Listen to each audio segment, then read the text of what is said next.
cool too. Okay, now listen. As you know, I don't judge anybody.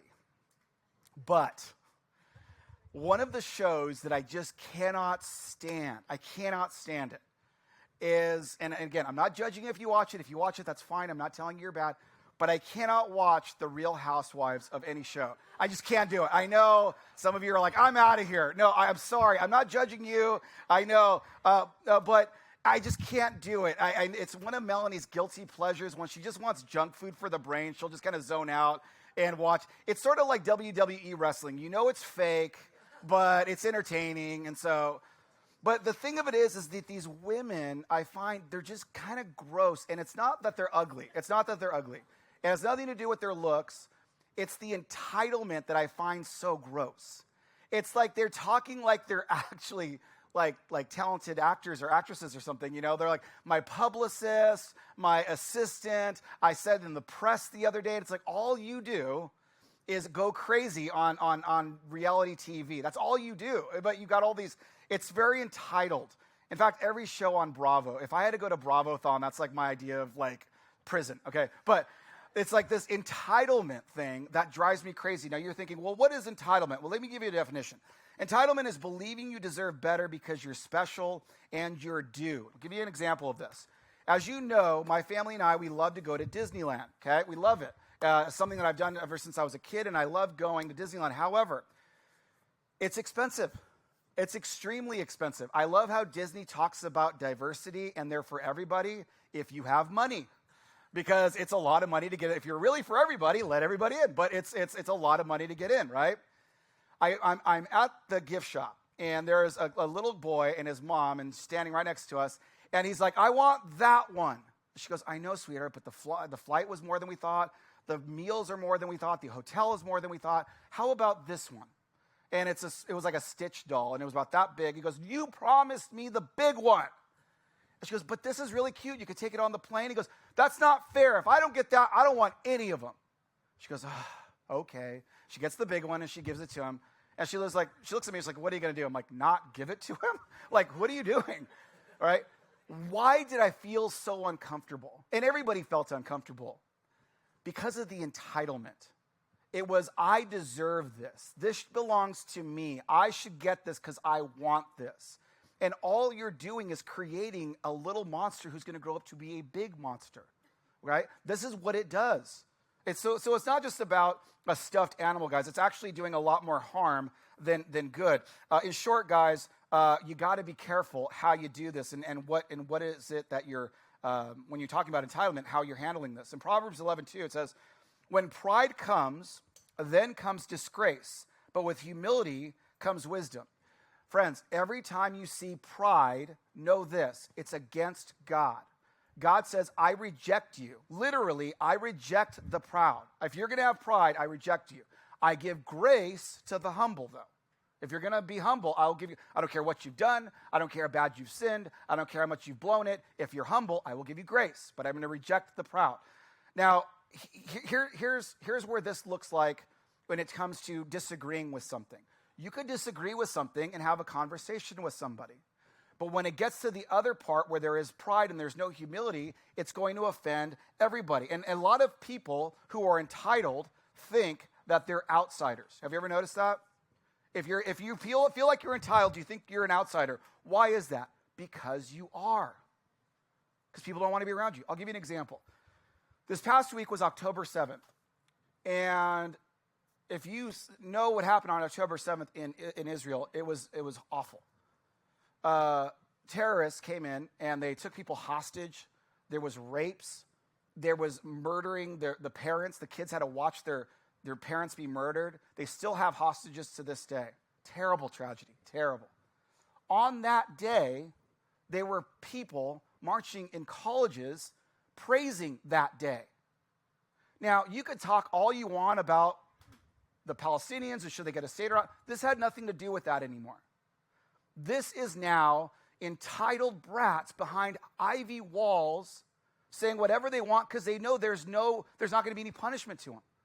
And so they're recklessly saying these things and they're saying, well, society is against us. Yes, because you're entitled brats. Because you don't understand. If you want to do something for the people in Palestine, get your butt on a plane, go to Palestine, and see what you could do for them. Or get your butt on a plane, go to Israel, and see what you could do. Don't just sit behind ivy walls and scream about how unfair everything is when you know even if you get arrested, you're going to be out in an hour anyway. So why do people look at them as outsiders? Because they're entitled. It has nothing to do with should the Palestinians get a state of their own. It has nothing to do with that anymore. Those kids don't even know where that region is. They're just going there to start havoc, and it's that entitlement that pushes people away. When you can literally have good conversations. You could say, hey, listen, I disagree with you on this. Let's sit down and talk. I have a good friend who is Muslim, and I've had some great conversations with him, and we've disagreed on some pretty big topics. But we had great conversations. And I'm like, these people aren't interested in sitting down having a conversation. They're interested in being entitled and doing what they want to do. And that's why people are going to reject them. However, on the flip side of that, those who look to God as their guide are going to approach things humbly. That's the idea. That's the idea.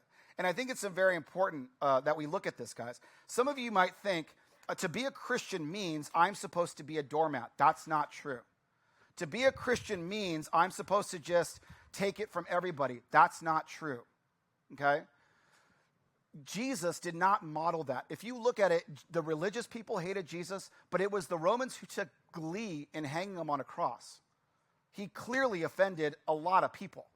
So it's not about that. What is it that Jesus did? I know it's going to sound simplistic, but he was considerate. He was considerate. And there's a difference here.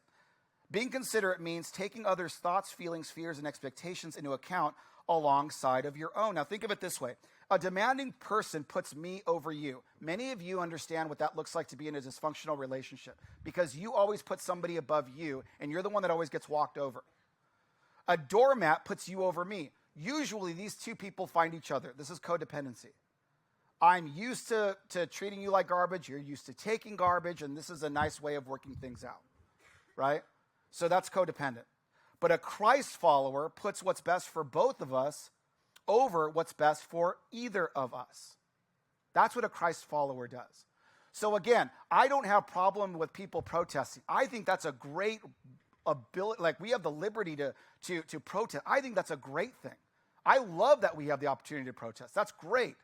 But if you're going to protest as a Christ follower, you got to remember this. A Christ follower puts what's best for both of us over what's best for either of us. Do you see the difference there? It's not going my way or no way. It's going, how do we work together? Even if we share differences, how do we work together? Now, here's the problem, guys. We don't want to admit this, but we don't do this very often. We actually are a little too selfish for this. And so we always look after our own interests first. You got to remember, if you're not speaking up and you're going to get walked on, it's going to come out in negative ways later. Somebody else is going to get the shrapnel from whoever did that to you. And somebody else is going to get what that resulted in. So what does it look like to humbly ask for what you need instead of arrogantly demanding what you want? Now, here's the truth, guys. We're not meant to live in denial of our own needs. In fact, James, the brother of Jesus, says this in James 4:2. You desire, but you do not have, so you kill. You covet, but you cannot get what you want, so you quarrel and fight. You do not have because you do not ask God. When you ask, you do not receive because you ask with wrong motives, that you may spend what you get on your own pleasures. This is saying a couple of different things. Some of us don't really know what to ask for. Some of us don't bother to want to care about what God's asking us to do. So we're like, God, give me this, God, give me this, God, give me this. Okay, good night. But we're not really quiet and saying, God, what do you want from me? And some of us look at God as a cosmic genie. You did not give me what I wanted, therefore I reject you. So this verse is telling us that how you ask is as important as what you ask for, which is the most powerful word in the English dictionary is please. It's the most powerful word. Now, I'm going to give you an example of this. At this point in history, Babylon is at war with the Israelites. Babylon defeats the Israelites, and the king of Babylon is a strategist. He's a smart thinker. He's wise, and he decides, I'm going to take a couple of Israelites into my secret council, but I've got some parameters that I want them to live by, and if they're going to be with me as advisors for me. And it says here in Daniel 1:4, it says, young men without any physical defect, that's what he wants, handsome, showing aptitude for every kind of learning, well-informed, quick to understand, and qualified to serve in the king's palace. He was to teach them the language and literature of the Babylonians. So that was like basically the job application. Some of you single ladies are like, that sounds great, right? Okay. Any physical defect, handsome, showing aptitude, I like that. But that's what it was. Daniel fits this description. Okay. He's literally the best of the best. And in Daniel 1:5, it says this, the king assigned them a daily amount of food and wine from the king's table. They were to be trained for 3 years, and after that, they were to enter the king's service. So even though they're prisoners of war, they get to live in the king's palace if they're part of this advisory committee. The thing of it is, though, is that they're still outsiders. They're still not Babylonians. At any point in time, the king can say, I'm done with you, get out. At any point in time, and they knew that. They're at the king's mercy. Daniel 1:8 says, but Daniel resolved not to defile himself with royal food and wine, and he asked the chief official for permission not to defile himself in this way. Now, for Daniel, he's actually referring to the law. Okay, now the law at this time for the Israelites, I don't have time to go into it, but it tells you what you can or can't eat. And if you want to look at this on your own, it's found in Leviticus chapter 11. But basically, it's a lot of rules about what you can eat. That's what he's referring to. And he's like, I according to my faith, I can't eat this stuff, you know?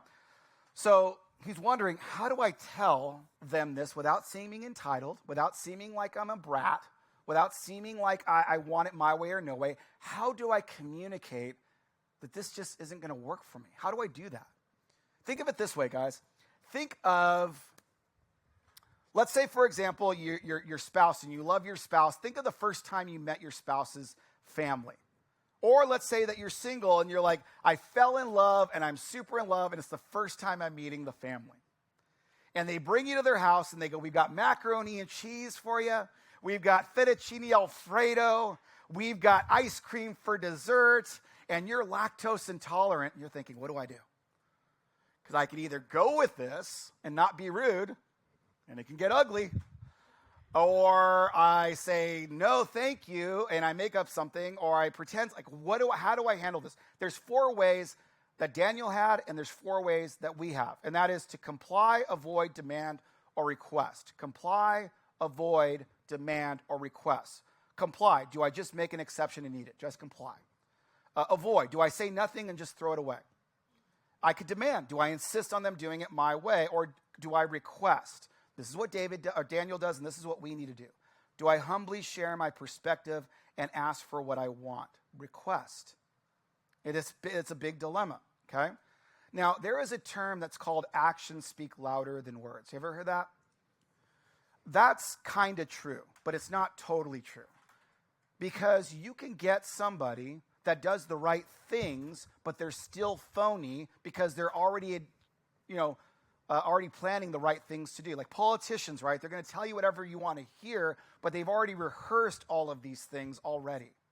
So do actions speak louder than words? It sounds nice, but it's really not the right phrase. A better phrase would be our actions speak louder than words, but our reactions speak louder than both. You could still be very, very phony, and that's my actions.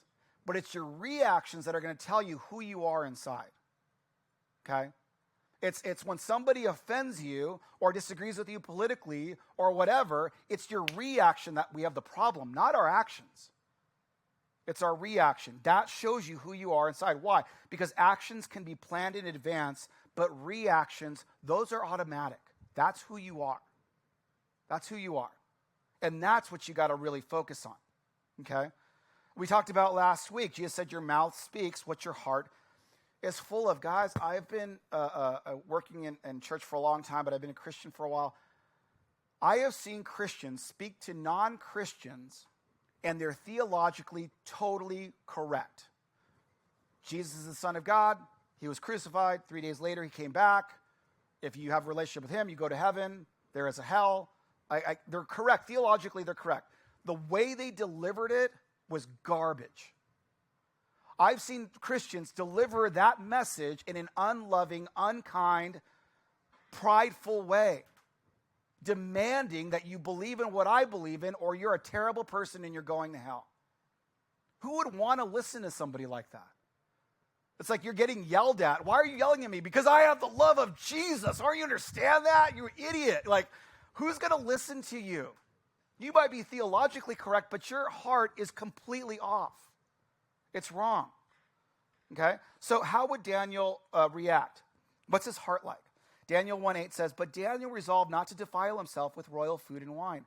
And he asked the chief official for permission not to defile himself in this way." What does he do? He makes a humble request.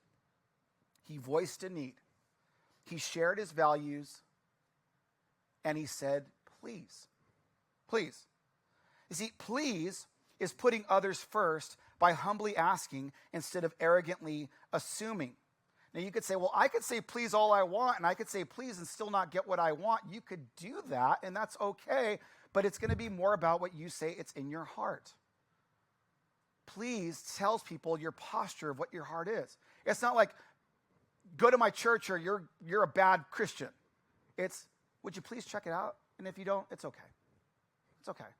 But I'd love for you to check it out. Daniel 1:10 says, "But the official told Daniel, I'm afraid of my lord the king, who has assigned your food and drink. Why should he see you looking worse than the other young men your age? The king would then have my head because of you." See, this guy's not being a jerk. Often when people say no to you, it's not to punish you, but it's actually to protect themselves. Here's what I mean. Let's say, for example, you have a job and you're doing a side project. And your boss says, I can't have you using company time on that. I'm sorry, I just can't have you doing it. It's not like that boss is being a jerk. It's that if I don't do my job, my boss is going to get in trouble, and my boss is worried about his job. I'm not saying no to be mean. I'm saying no because I need you to focus on this job in particular. Now, here is some wisdom here for maybe how you navigate things in your own household. Before you ask for freedom, you have to address their fear. They're saying no for a reason. Let's talk about the fear part instead of demanding your own way. And the only way to do that is to see things from their perspective. Philippians 2:4 says this, "Not looking to your own interest, but each of you the interest of others." In other words, please takes the posture of, if it's not a win for you, it's not a win for me, it turns me into we. And that's how you have to look at it. Guys, as Christ followers, we have the greatest news ever. This life will end. It's going to go away. We return these bodies back. They go back. And then we go to one place or another. We have the greatest news ever. But if you demand it, you're defeating the whole point. The point is about love, not about believing what I believe in or else. Please, again, takes the posture of, if it's not a win for you, it's not a win for me, it turns into me into we. This is how we could both benefit from this. If I tell you about this, check it out. It's because I love you. When someone asks you, you could tell it's for their own interest. You know that's going to be unsafe. You know when somebody asks you for something, you know this is not going to be right. Guys, I have an example of this, and it makes me look so bad. But we're all family here. Some of you already know this story. Melanie is pregnant, ready to have twins. She sends me off to get a new car because I got to get something safer. I go to the certified pre-owned dealership, the lot there, and I see a car that was safe and very boring, but whatever, it's safe. And all of a sudden, guys, I heard angels singing over here where the convertibles were, right? Like angels were singing.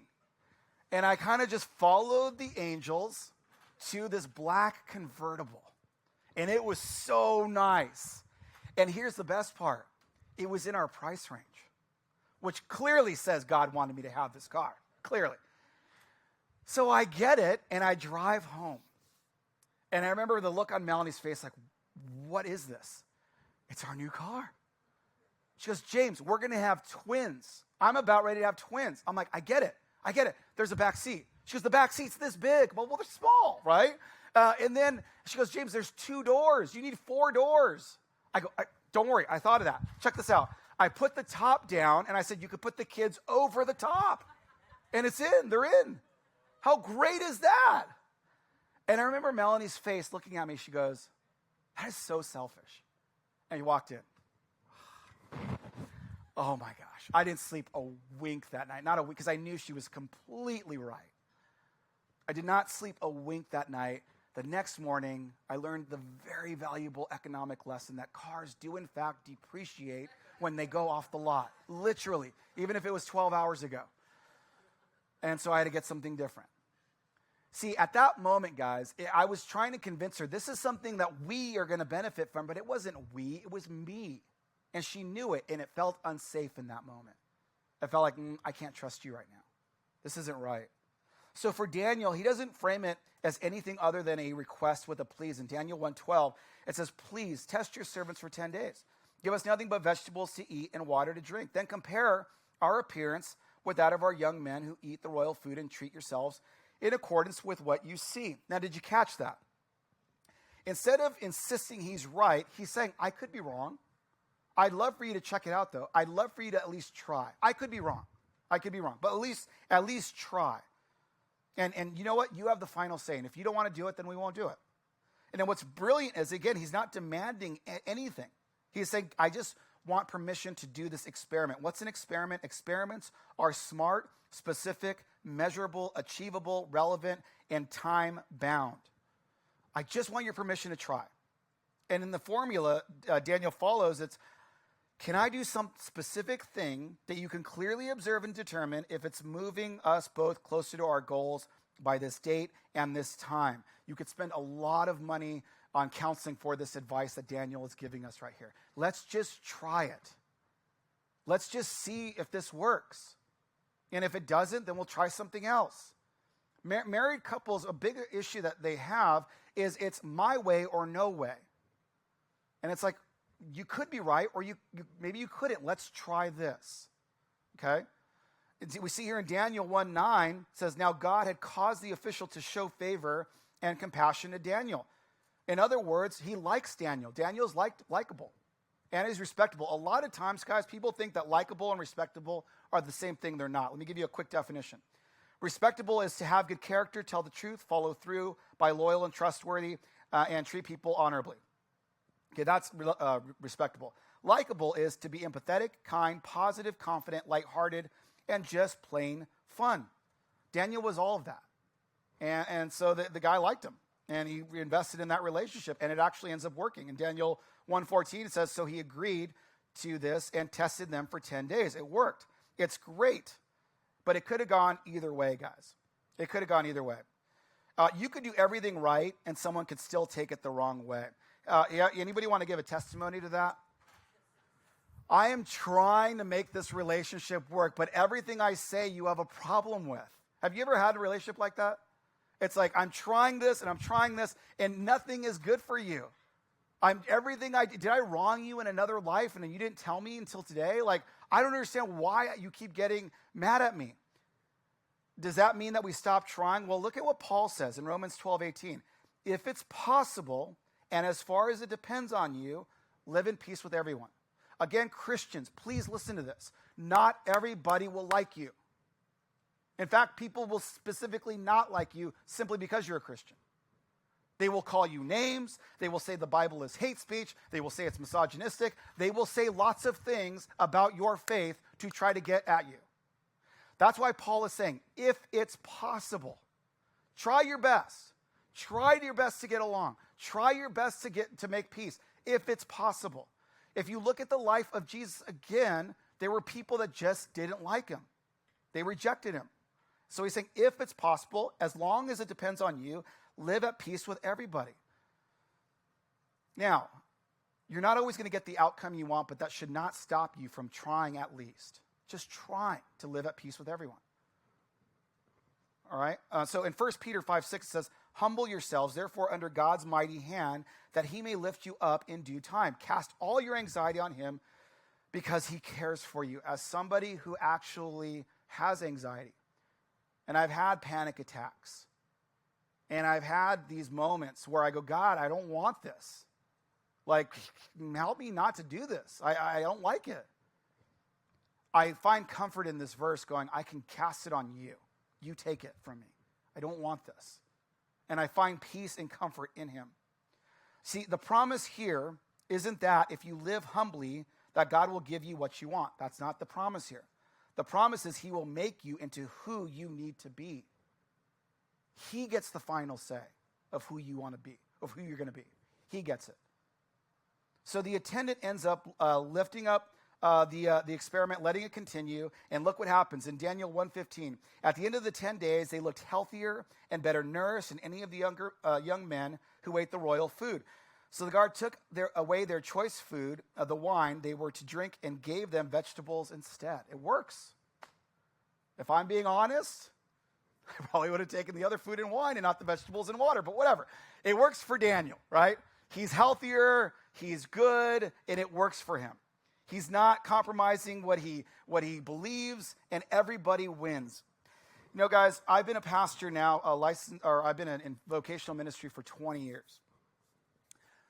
I'm going to tell you right now, the most saddest thing that I have seen in the 20 years is when you see people get close to God and they're excited and they love what God's doing in their life and they're starting to really get close. They're praying, they're getting into a study, they're coming to church, they're getting a community around them, and all of a sudden, maybe the spouse doesn't want to go to church, or the boyfriend or girlfriend doesn't want to go to church, or whatever, and then you see them start to kind of fade away and go away.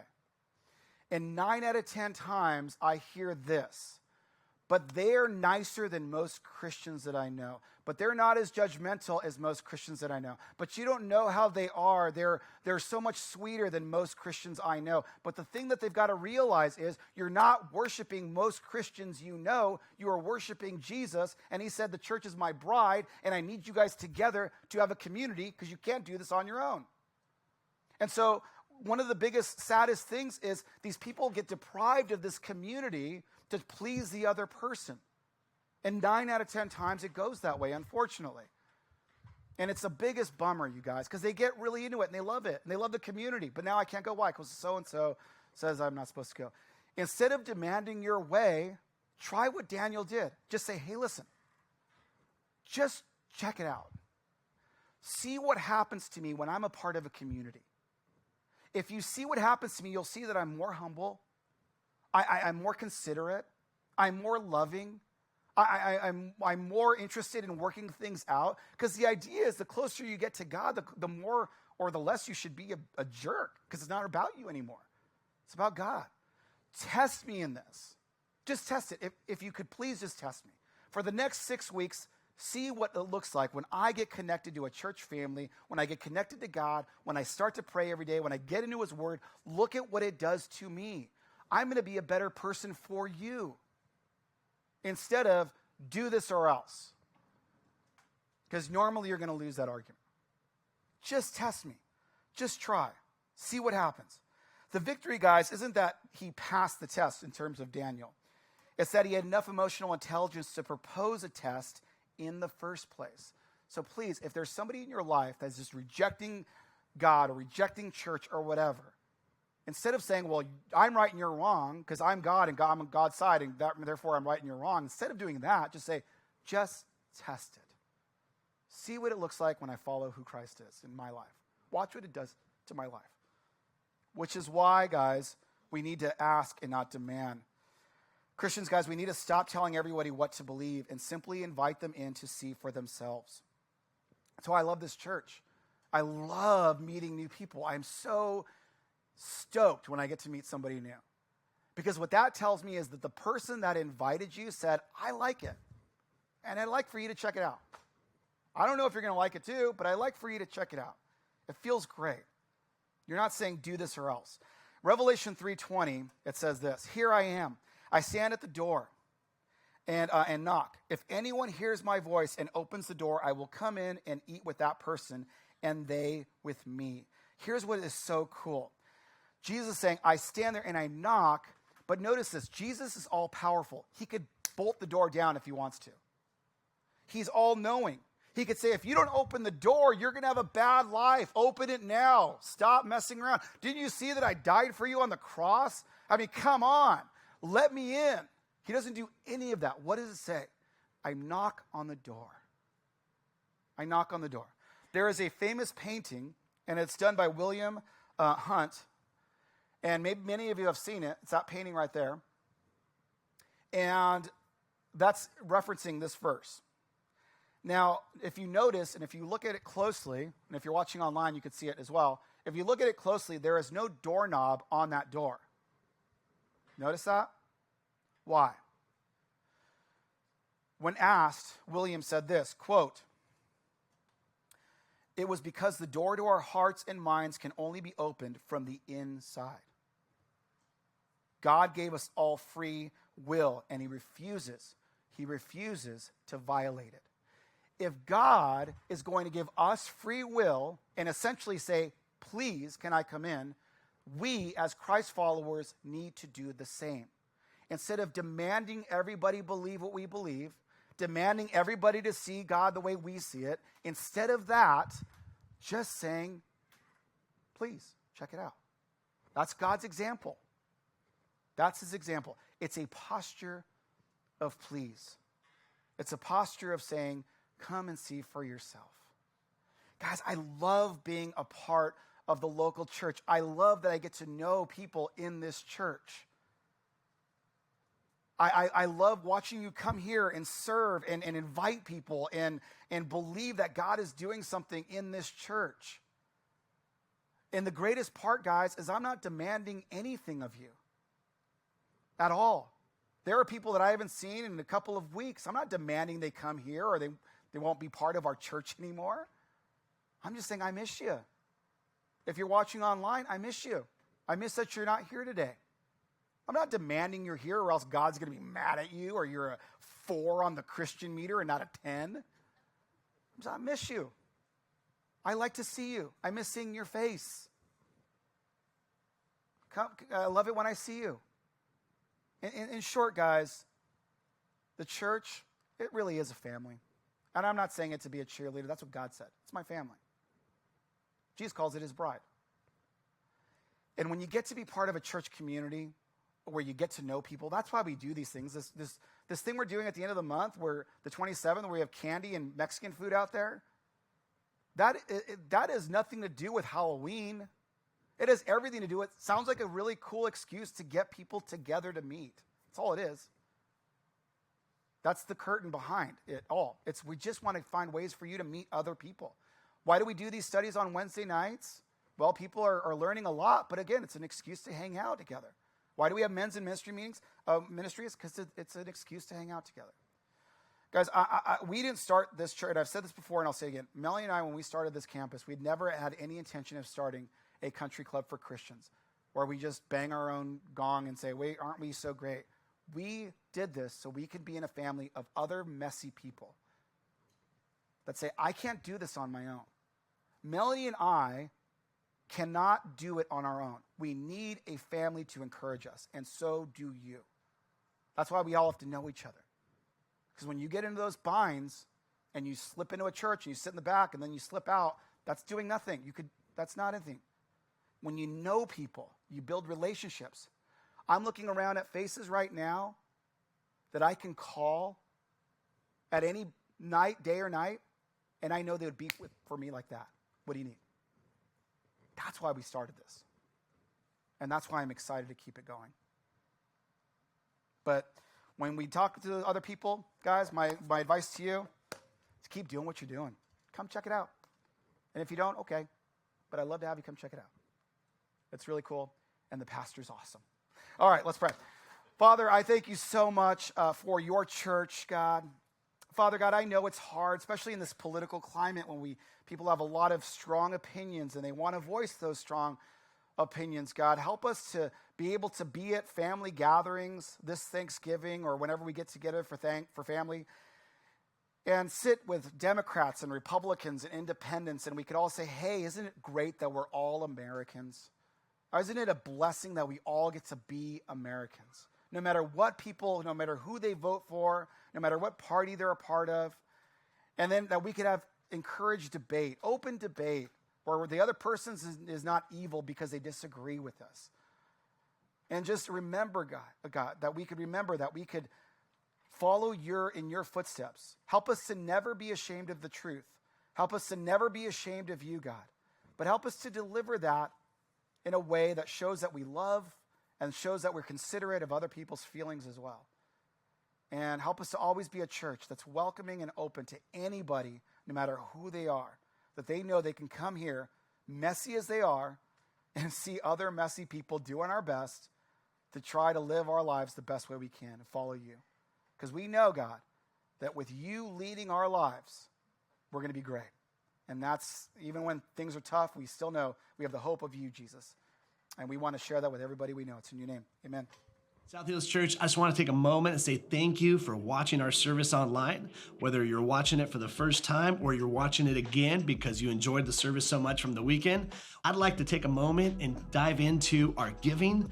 Every week we give people the opportunity to give back and give to the local church so that God can continue to bless your lives and bless your finances. Here at South Hills, we believe that everything comes from God. We believe that He's the one that chose us and brought us into this world, gave us our gifts and talents and abilities. And I just want you to know that when we give, we are giving back what God has already given to us.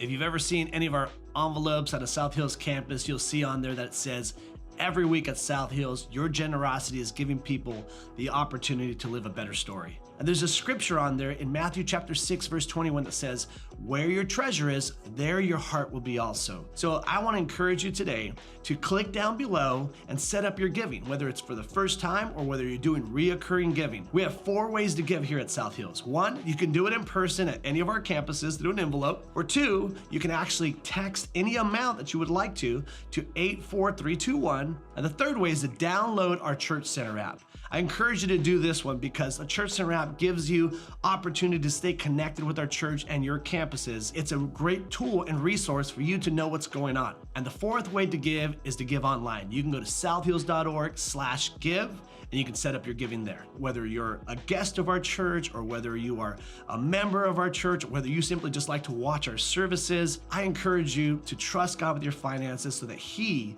can bless and anoint your finances, and you can be trusting God in this journey of living life to the fullest. I love you, and thank you for watching our online service today.